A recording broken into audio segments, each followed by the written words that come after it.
Guys, welcome to Pakistani area tension. तो कैसे हैं आप सब? उम्मीद है आप बढ़िया होंगे और मजे में होंगे। मेरा नाम है मुदस्सिर, मैं हूं मुबश्शिर। सो गाइस, आज की वीडियो बहुत ही ज्यादा एक इंटरेस्टिंग किस्म की वीडियो आने लगी है।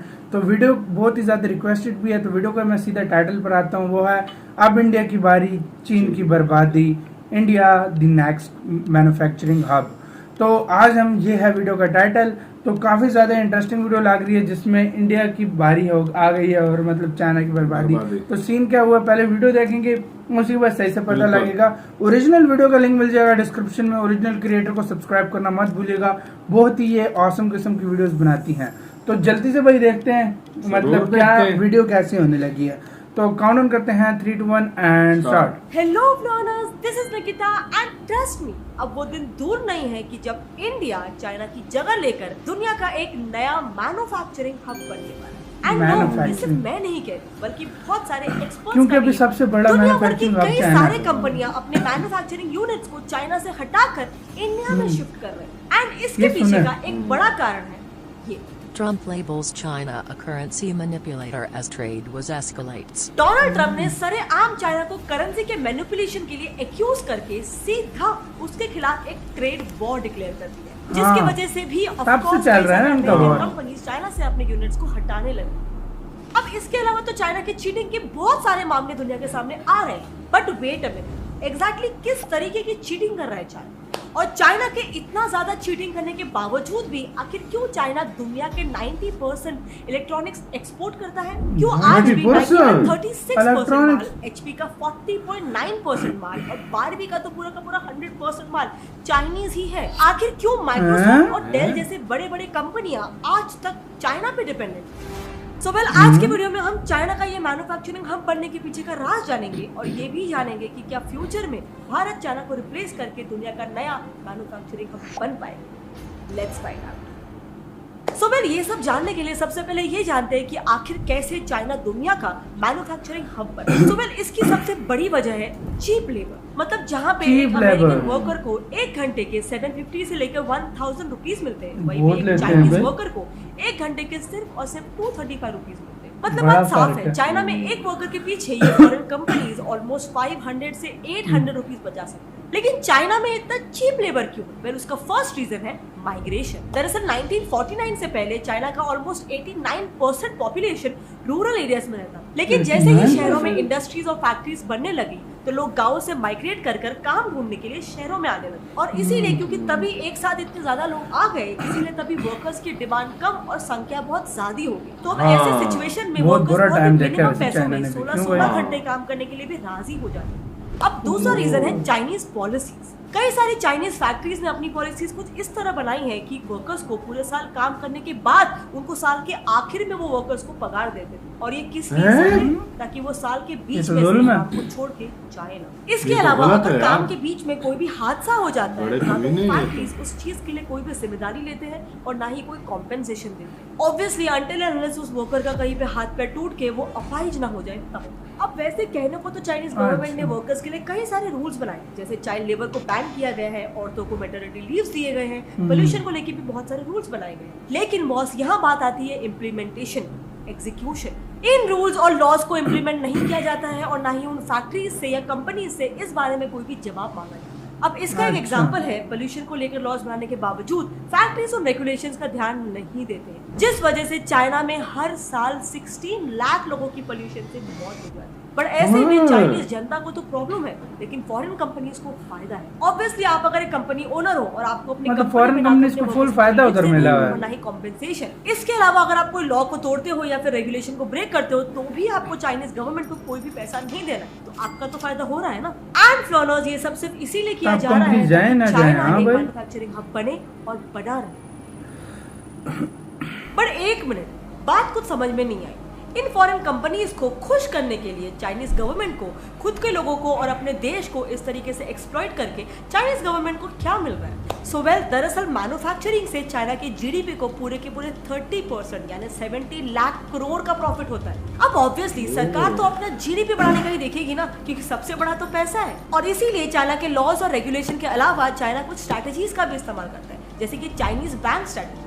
ये स्ट्रैटेजी कुछ ऐसी है कि अच्छा पे बैक रिटर्न्स का लालच दिखाकर चाइनीज बैंक्स फॉरेन कंपनीज और देशों को चाइनीज प्रोडक्ट्स लेने के लिए एंकरेज करते हैं। फॉरेन कंपनीज को ये कहा जाता है कि आपको फिलहाल बस अमाउंट का कुछ परसेंट ही भरना है और बाकी का परसेंटेज बैंक भरेगी और फिर उसके बाद आप समय रह के बैंक को बाकी के पैसे रिटर्न कर देना। अब ऐसे में समझो सिर्फ 20% पैसे देकर किसी कंपनी या किसी देश ने पूरा का पूरा सामान ले लिया, पर यहाँ पे चाइनीज कंपनीज का ये फायदा होता है कि बाकी का 80% चाइनीज बैंक से ही आ रहा होता है। तो चाइनीज कंपनीज को ट्रेडिंग पर लगने वाले टैक्सेस और चार्जेस नहीं भरने पड़ते और साथ ही उन्हें फिक्र भी नहीं होती कि इन्वेस्टर्स क्या दिमाग लगाते हैं या नहीं। अब ऐसा करके वहाँ की गवर्नमेंट चाइना में फॉरेन इन्वेस्टमेंट्स को बढ़ाते हैं और साथ ही कंपनीज को और ज्यादा प्रोडक्शन करने के लिए एंकरेज भी करते रहते हैं। अब सेकेंड वाली स्ट्रैटेजी है डंपिंग।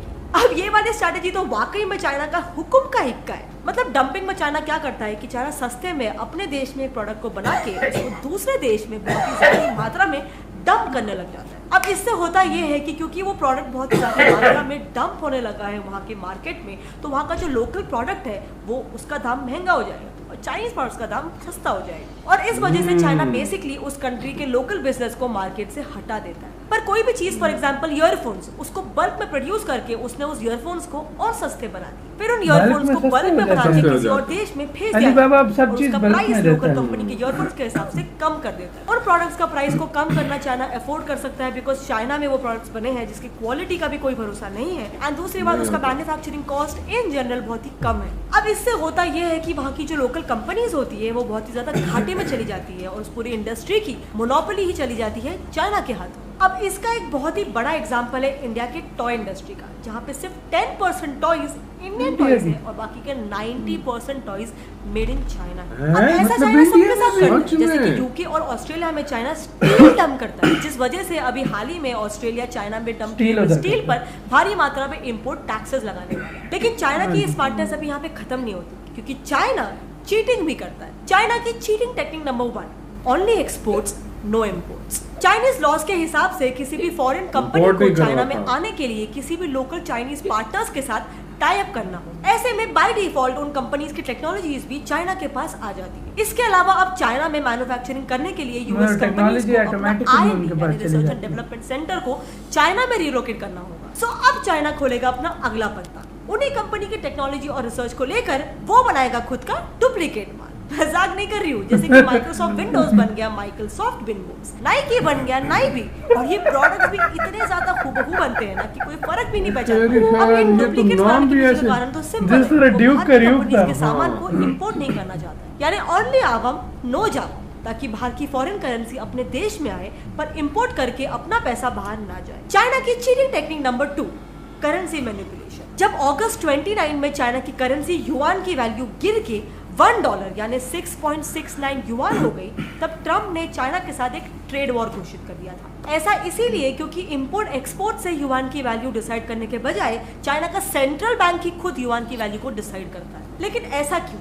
वेल, इससे चाइना दुनिया को ये बताना चाहता है कि वहाँ पे लेबर और प्रोडक्शन की वैल्यू अभी भी बहुत ही ज्यादा चीप है। और इसके अलावा जब चाइना अपने प्रोडक्ट्स को यूएस में भेजता है तब वो लोकल यूएस के प्रोडक्ट्स के सामने बहुत ही ज्यादा सस्ते हो जाते हैं, जिस वजह से ऑब्वियसली यूएस के मार्केट में चाइना के सस्ते प्रोडक्ट्स ज्यादा बिकते हैं और यूएस को ज्यादा प्रोडक्ट्स इंपोर्ट करना पड़ता है। और इसीलिए अब ट्रम्प ने सारे चाइनीज प्रोडक्ट्स पर दुनिया भर के टैक्सेस लगा दिए, जिस वजह से सस्ते आइटम्स के प्राइसेस भी अब ज्यादा हो जाएंगे और लोग इसको कम खरीदेंगे। ये चीटिंग तो चाइना को सबसे ज्यादा भारी पड़ा है क्योंकि इसके कारण चाइना अपने सबसे बड़ा ट्रेडिंग पार्टनर यूएस को खोने वाला है, क्योंकि एक्स्ट्रा टैक्सेस लगने पर अब काफी सारी यूएस कंपनीज जैसे कि डेल, एचपी, एप्पल, ये सब के सब अपना मैन्युफैक्चरिंग यूनिट्स चाइना से हटा रहे हैं। और इसीलिए अब ये एस्टिमेट किया जा रहा है कि अब चाइना शायद से एक मैन्युफैक्चरिंग हब नहीं रहेगा। बट नो, इसका जिम्मेदार सिर्फ यूएस नहीं है बल्कि और भी बहुत सारे रीजंस हैं, जैसे कि नंबर 1, एक्सपेंसिव सिटीज। चाइना के शहरों में घरों के दाम लिटरली आसमान छू रहे हैं। शेंजन शहर में तो 1 स्क्वायर फीट की कीमत 89,600 रुपीज है। इतना प्राइस तो सैन फ्रांसिस्को और न्यूयॉर्क के घरों का भी नहीं है। लेकिन कीमत बढ़ने के पीछे का कारण क्या? जो लोग 1949 के दौरान माइग्रेट होकर शहरों में काम करने के लिए आए थे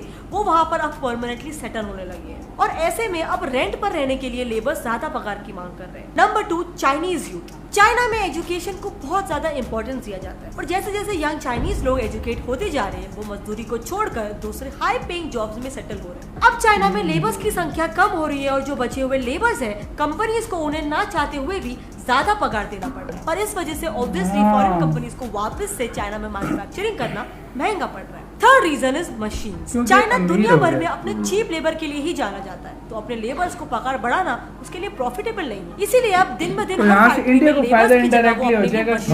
हाँ भाई, यूज भी बहुत है, क्वालिटी भी अच्छी है। गवर्नमेंट ने 2015 में करोड़ों रुपए डालकर एक इनिशिएटिव भी स्टार्ट किया था सारे मैन्युफैक्चरिंग यूनिट्स को पूरी तरह से मशीन ऑटोमेटेड करने का। लेकिन अगर चाइना मशीन्स यूज करके सस्ते में मैन्युफैक्चर कर सकता है, तो वही चीज यूएस भी तो अपने देश में कर सकता है ना। ऐसा करने से उनके ट्रांसपोर्टेशन और शिपिंग के करोड़ों रुपए भी बच जाए और इसी से चाइना के मैन्युफैक्चरिंग हब के टाइटल पर एक जोरदार फटका भी पड़े। लेकिन wait for the last reason number 4, companies moving to other countries. China में लेबर के कॉस्ट बढ़ने के बाद और हर महीने चाइना के कोई ना कोई नए डंपिंग और करेंसी मैनिपुलेशन के केसेस सामने आने के बाद कई सारे कंपनीज अपना प्रोडक्शन दूसरे डेवलपिंग देश जैसे कि वियतनाम, बांग्लादेश और इंडिया में बसा रहे हैं। और अब यही तो इंडिया के हाथों में सुनहरा मौका है अगला मैन्युफैक्चरिंग हब बनने का। उसे हासिल करने के लिए इंडिया को क्या क्या करना पड़ेगा? वेल, सबसे पहली चीज तो देश का इंफ्रास्ट्रक्चर को इम्प्रूव करो। इंडिया में वैसे तो 5 लाख रोड्स का दुनिया का दूसरा सबसे बड़ा रोड नेटवर्क है, पर हम सब जानते हैं वो रोड्स बारिश आते ही गायब हो जाते हैं। इसके अलावा चाइना के कंपैरिजन में इंडिया की हाईवेज और रेल नेटवर्क भी काफी ज्यादा वीक है और इसीलिए अगर हम फॉरेन के कंपनीज को इंफ्रास्ट्रक्चर को सुधारना बहुत ज्यादा जरूरी है, क्योंकि उससे उन कंपनीज का ट्रांसपोर्टेशन में टाइम और पैसे दोनों ही बचेंगे। इसके अलावा इंडिया के एयरपोर्ट्स और सी पोर्ट्स को भी इम्प्रूव करने की काफी ज्यादा जरूरत है, क्योंकि वो बल्क में आने वाली चीजों को ट्रांसपोर्ट करने के लिए इतने एफिशिएंट नहीं है। दूसरी चीज है क्राइम रेट को कम करना। चाइना का क्राइम रेट 0.53 है और इंडिया का 3.8। चाइना का जहाँ पे क्राइम रेट्स कम हो रहे हैं, वहीं दूसरी तरफ इंडिया में क्राइम रेट्स बढ़ रहे हैं। क्राइम रेट्स के ज्यादा होने पर फॉरेन कंपनीज को क्राइम रेट सबसे मोस्ट इम्पोर्टेंट डाउटफुल है। और इसका सबसे बड़ा एग्जांपल है Mexico. United Nations world investment report के अनुसार 2014 में सबसे ज्यादा फॉरेन इन्वेस्टमेंट्स की लिस्ट में मेक्सिको 14th नंबर पे था। बट जैसे ही वहाँ पे क्राइम रेट्स बढ़ने लगे, वैसे ही 2018 में मेक्सिको में आने वाले फॉरेन इन्वेस्टमेंट्स 75.7% से गिर गए और बहुत सारी कंपनीज ने मेक्सिको में इन्वेस्टमेंट करना बंद कर दिया था। Number 3, focus on skill development. India के जीडीपी में मैन्युफैक्चरिंग सेक्टर का फिलहाल सिर्फ 17% कंट्रीब्यूशन है और सर्विस सेक्टर का टोटल 65% कंट्रीब्यूशन। लेकिन मैन्युफैक्चरिंग हब बनने के लिए मैन्युफैक्चरिंग सेक्टर में लेबर्स लाने पड़ेंगे और वो भी स्किल्ड लेबर, जिन्हें अलग अलग इंडस्ट्रीज में जैसे कि mining, textile, electronics, manufacturing etcetera में ट्रेन किया जाना चाहिए। Number 4, policy restructuring. इंडिया में कोई भी कंपनी खोलने के पीछे बहुत ही ज्यादा मशक्कत और रेगुलेशंस होते हैं। एक फॉरेन कंपनी को सिर्फ रजिस्ट्रेशन के लिए 10 गवर्नमेंट विंडोज के चक्कर काटने पड़ते हैं, जिस प्रोसेस में ऑब्वियसली 1 से 2 महीने आराम से निकल जाते हैं। और रजिस्ट्रेशन होने के बाद भी बांधने के लिए लगने वाले कंस्ट्रक्शन परमिट भी 60 दिन बाद आता है। इंडिया में हर 5 साल में जैसे जैसे सरकार बदलती है, वैसे वैसे टैक्सेस और पॉलिसीज भी बदलते जाते हैं। बट चाइना में फॉरेन कंपनीज को ज्यादा स्टेबिलिटी थी इस मामले में, क्योंकि वहाँ पे सरकार होती है। इसका सोल्यूशन कुछ एक्सपर्ट्स का ये मानना है कि टैक्सेस और पॉलिसीज के लिए एक अलग पॉलिटिकल बॉडी को क्रिएट कर सकते हैं, ताकि वो बिना किसी पॉलिटिकल इन्फ्लुएंस के डिसीजंस ले सके। साथ ही हमें दूसरे देशों के साथ ट्रेड नेगोशिएशंस करने चाहिए, ताकि वो इंडियन गुड्स पर लगने वाले टैक्सेस को कम कर दे और उनके देश में हमारे सामान सस्ते में बिके। तो अब मैंने आपको वो सारे रीजन बता दिए जिस वजह से इंडिया अब चाइना की जगह पे एक नया मैन्युफैक्चरिंग हब बन सकता है। आपको क्या लगता है, क्या ये पॉसिबल है या नहीं? आपके आंसर नीचे कमेंट सेक्शन में I would love to know. और अगर आपको इसके साथ यार ये वीडियो खत्म है, ओरिजिनल वीडियो का लिंक मिल जाएगा डिस्क्रिप्शन में। तो यार सीधी सी बात है, बिल्कुल पॉसिबल है। अगर ये हो जाए तो मैं कहता हूँ मजा आ जाएगा। उसकी मेन वजह मैं बताता हूँ ना कि जिस तरह ये है ना कि अभी जिस तरह इन्होंने बोला इंडिया को इंफ्रास्ट्रक्चर पे जोर देना चाहिए, कितना ज्यादा जोर दिया इंफ्रास्ट्रक्चर पे। देखो रेलवे इंफ्रास्ट्रक्चर पे भारत माला, सागर माला, पता नहीं कितने प्रोजेक्ट स्टार्ट हुए हैं। कितनी रेलवे फ्लाइट ट्रेन को तेज किया जा रहा है, हर तरह का काम मतलब इंडिया रेडी हो रहा है, अपने आप को रेडी कर रहा है इस चीज के लिए कि मतलब वो इन्वेस्टमेंट जो आएगी ना उसको मतलब वेलकम कर। अभी तो इंडिया ने इतना जबरदस्त काम स्टार्ट कर दिया, जो इन्वेस्टमेंट करने के लिए अपने देश में आते हैं उनको हर किस्म के टैक्सेस से छूट भी दे दी गई है। 10 साल के लिए उनको छूट दी गई है, उनको जमीन अलॉट कर दी गई है। हाँ, यूपी में भी बहुत हो रहा है और उनको टैक्सेस से 10 साल के लिए मतलब जिस तरह का काम किया था चाइना ने, उससे अच्छा काम इंडिया करने जा रहा है और सस्ती लेबर भी। और मजे की बात ये, इंडिया एक और काम भी कर रहा है कि जो इधर इंडिया में बाहर की कंपनी जो काम कर रही है, उनके जो भी सामान रेडी होता है, जो चीज भी उसके ऊपर मेड इन इंडिया का टैग, मेड इन इंडिया का टैग, और ये बहुत अच्छी बात है। और यार जिस तरह चाइना का चल रहा है ना, मतलब वो लोग अभी अमीर होते जा रहे हैं, जाहिर बात है उनके लोग ज्यादा सैलरी लेने पे आ गए। अच्छा, दूसरी बात उनके लोग मतलब अभी बहुत महंगा भी होता जा रहा है चाइना, तो तो कंपनीज क्योंकि उनके लोग ज्यादातर अब जो पढ़े लिखे हैं ना, वो कभी कोई बाहर जा रहा है, कोई क्या कर रहा है, और क्या कर भाई रहा है। चाइना का एक ही राइवल कंट्री है पूरी दुनिया में, वो है इंडिया।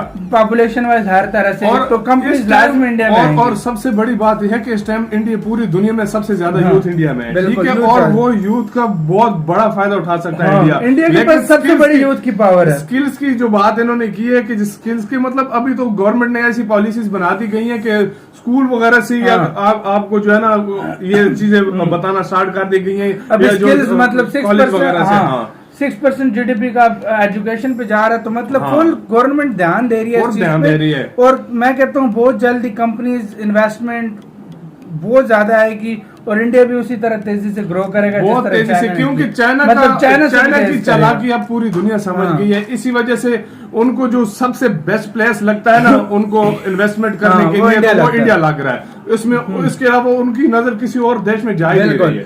सो गाइस, आपका इसके बारे में क्या कहना है? आप क्या सोचते हैं इसके बारे में? अपनी राय में कमेंट सेक्शन जरूर बताइएगा। इधर वीडियो खत्म करते हैं। अपना बहुत बहुत ज्यादा ख्याल रखना। बाय।